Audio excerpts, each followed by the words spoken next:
L'interview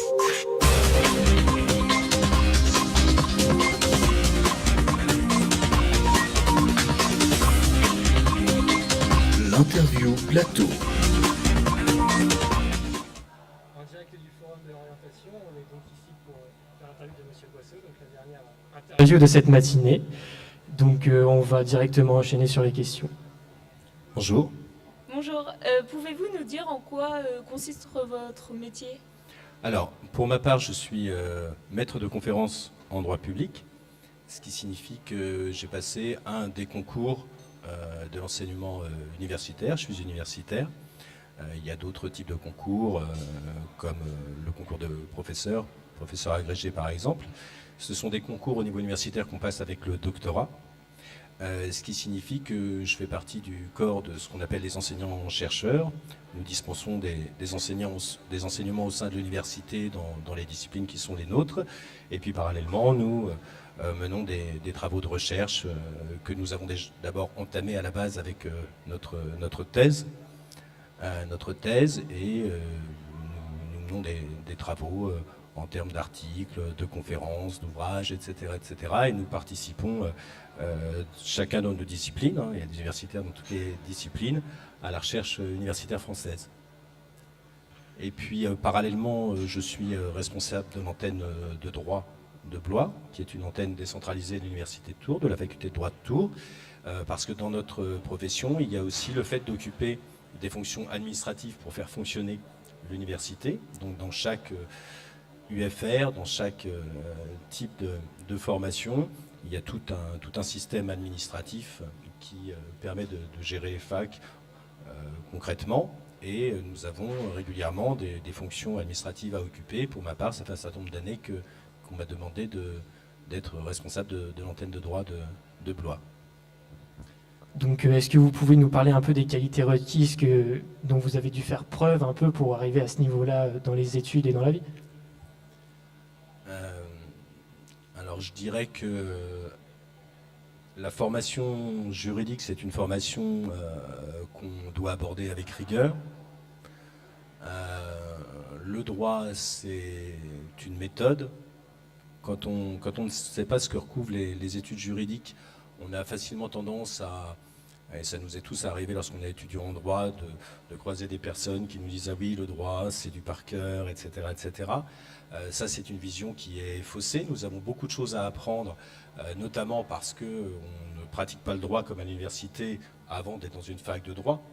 Mais le droit, c'est une méthode d'analyse, une méthode de compréhension, une méthode de présentation, une méthode de réflexion. Et la plupart de nos étudiants, au bout de Bac plus 3, 4, 5, nous disent effectivement c'est une méthode. Alors nous avons beaucoup de choses à apprendre effectivement, mais ça va bien au-delà d'un espèce de bachotage. On ne peut apprendre en réalité que ce qu'on comprend. Et les premières qualités, c'est ça, c'est la rigueur, c'est la capacité à travailler beaucoup, c'est la capacité à se remettre en cause pour pallier les insuffisances éventuelles qui seraient les nôtres en arrivant. Par exemple, le droit, c'est aussi du discours écrit ou oral. Donc il faut savoir, par exemple, en termes de précision de vocabulaire, d'expression écrite, d'expression orale, etc., cibler ces éventuelles insuffisances, y remédier, etc.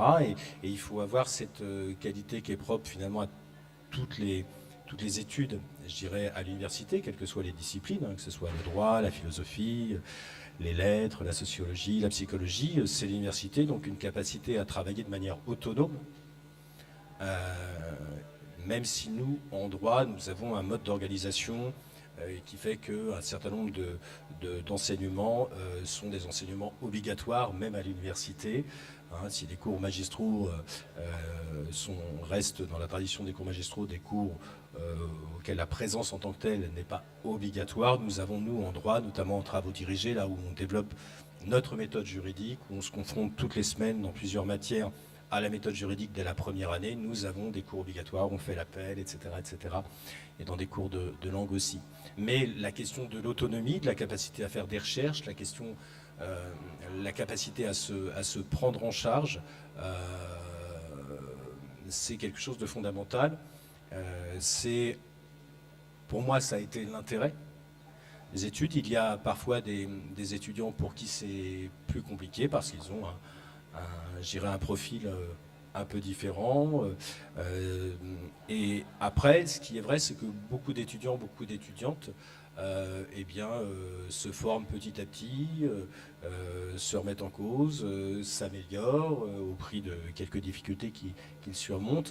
Donc globalement, ça fonctionne quand même assez bien pédagogiquement dans les deux sens, du côté de l'enseignement et puis du côté des étudiants qui, lorsqu'ils jouent le jeu et lorsqu'ils sont assez intéressés, lorsqu'ils disposent des capacités de travail nécessaires, ont des parcours intéressants. Nous les voyons évoluer tant à l'écrit, tant dans l'acquisition des connaissances, le développement de la culture juridique et de la culture générale au sens large, et puis y compris dans les capacités à prendre la parole, etc. On voit nos étudiants évoluer d'année en année de manière assez positive. Voilà, donc les qualités, à mon sens, ce sont des qualités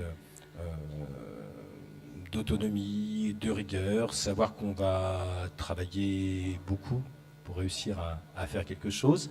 La contrepartie de tout ça, par contre, c'est que les études de droit ouvrent beaucoup de portes et la formation juridique permet d'intégrer des professions qui vont bien au-delà des professions simplement judiciaires, les professions juridiques au sens où on l'entend a priori, ça va bien au-delà.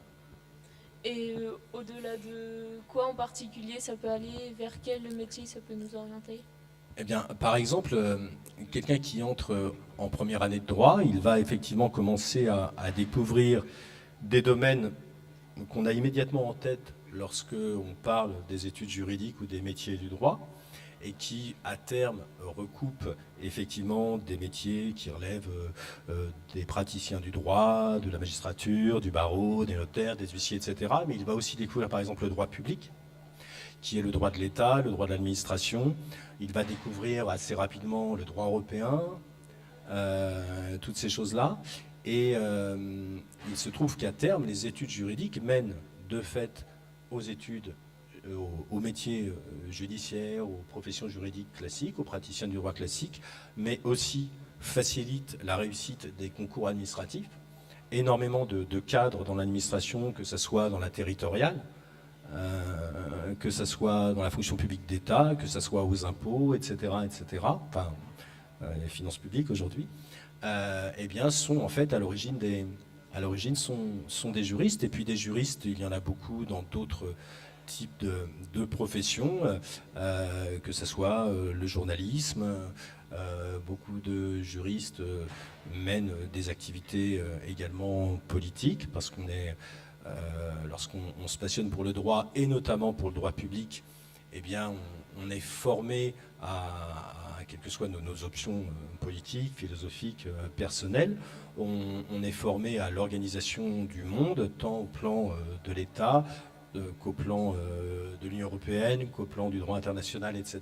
Donc il y a nécessairement des recoupements, sachant que dans toutes les facs de droit, on aborde aussi l'étude des sciences politiques, du droit international, des relations internationales, etc., etc. Donc ça ouvre beaucoup de portes, bien au-delà des professions juridiques classiques qu'on a en tête immédiatement. Mais pour résumer, je dirais que ça ouvre les portes de l'encadrement des différents types d'administration, État, hospitalière, territoriale. Ça ouvre d'autres portes pour un certain nombre de métiers où la culture générale du juriste et la méthode qui est la nôtre permet de développer des compétences et de s'en servir au profit de sa profession. C'est pour ça que je parlais par exemple du journalisme, mais aussi en droit privé, puisque moi je suis publiciste, donc instinctivement je pense un peu plus à ces choses-là, mais en droit privé, effectivement beaucoup de gens intègrent, y compris le domaine des assurances, de la banque, de l'immobilier, etc., etc. Mais vous devez avoir des horaires, un emploi du temps vraiment très chargé pour avoir toutes ces activités en même temps. Donc est-ce que vous pourriez un peu nous décrire une journée type, pardon? Alors ça dépend, si vous voulez, si c'est strictement ma profession correspond à des activités d'enseignement, correspond à des réunions, la résolution de questions administratives, correspond au fait de mener de la recherche. Et je dirais que notre façon d'enseigner et les matières qui sont les nôtres, par exemple, moi je dispense des enseignements de droit constitutionnel, des enseignements de droit des étrangers.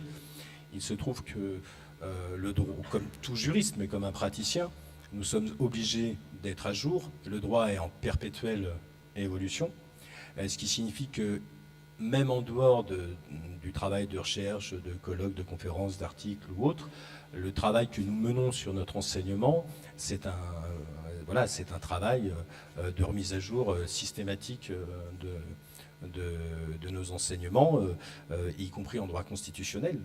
Lorsque j'enseigne le fonctionnement de l'État, les présidents changent, les gouvernements changent, il y a des révisions constitutionnelles, etc., etc. Donc il y a systématiquement des mises à jour. Et lorsqu'on intervient dans des matières, moi je le fais en droit des étrangers, des collègues enseignent par exemple le droit administratif général, des matières qui sont extrêmement jurisprudentielles par exemple, là c'est un travail de mise à jour encore plus poussé, puisque le droit évolue notamment, pas seulement, mais notamment au gré de ce qu'on appelle la jurisprudence, pour simplifier des décisions de justice dans les ordres juridictionnels correspondant à chaque domaine. Voilà. Et puis après, j'ai d'autres activités, puisque j'ai aussi des fonctions politiques, etc., qui m'amènent à avoir un emploi du temps qui se retrouve complété par ce type d'activité, mais là, ce n'est pas professionnel. D'accord. Vous travaillez pour la faculté de Blois. Alors moi, je suis maître de conférence à l'Université de Tours, et j'ai une partie de mon service à l'antenne de droit de Blois, qui est une antenne décentralisée de Tours. Donc moi, j'y dispense les enseignements de droit constitutionnel, qui correspond à une des matières fondamentales de la première année, et j'en suis le responsable administratif. Alors cette antenne, elle existe depuis 89. C'est une antenne, si vous voulez, qui cumule un certain nombre d'avantages, parce que c'est l'Université de Tours, donc ce sont les mêmes enseignants, ce sont les mêmes cours, le même type d'examen, le même jour, les mêmes délibérations, avec les mêmes critères, etc. Nous allons jusqu'à la licence, donc c'est une licence estampillée Université de Tours, sachant que la licence de droit de Tours est très très bien classée au plan national. Je crois que là, cette année, elle est classée 4e. Alors parfois ça varie un peu, 2e, 3e, 4e, mais on forme à une licence qui est vraiment reconnue. Donc Blois participe de cette licence de Tours avec de très bons résultats. Beaucoup d'avantages aussi parce qu'on vit sa vie universitaire jusqu'à la licence, je dirais, dans une ville qui est vraiment une ville à taille humaine, notre ville de Blois, à laquelle je suis attaché par ailleurs. Parce que nous ne connaissons pas d'amphi surchargé, de groupe de TD surchargé, parce que nous travaillons de concert avec une bibliothèque vraiment de qualité, avec de vrais liens entre l'antenne de droit et la bibliothèque universitaire, dont beaucoup de nos étudiants sont en fait des lecteurs, parce que les questions administratives se résolvent plus facilement, assez rapidement, puisqu'il n'y a pas d'effectifs surchargés. Donc c'est vrai que cette antenne de droit mène à une licence de qualité qui permet ensuite aisément d'intégrer les Master 1 de Tours ou de n'importe quelle université en France, ou d'envisager un parcours Erasmus, etc., parce que c'est bien la licence de Tours. Et quand j'accueille mes étudiants, lorsqu'on fait un peu la rentrée solennelle au début de l'année, je leur dis toujours bienvenue à l'antenne de droit et bienvenue à l'université de Tours, puisqu'ils sont étudiants de Tours. Donc on arrive au terme de cette interview, donc qui est la dernière de la matinée. On vous remercie, Monsieur Boisseau, C'est moi, merci à vous. Nous présenter un peu votre métier et l'université donc de Blois. Et donc on rend l'antenne. Merci. Merci beaucoup.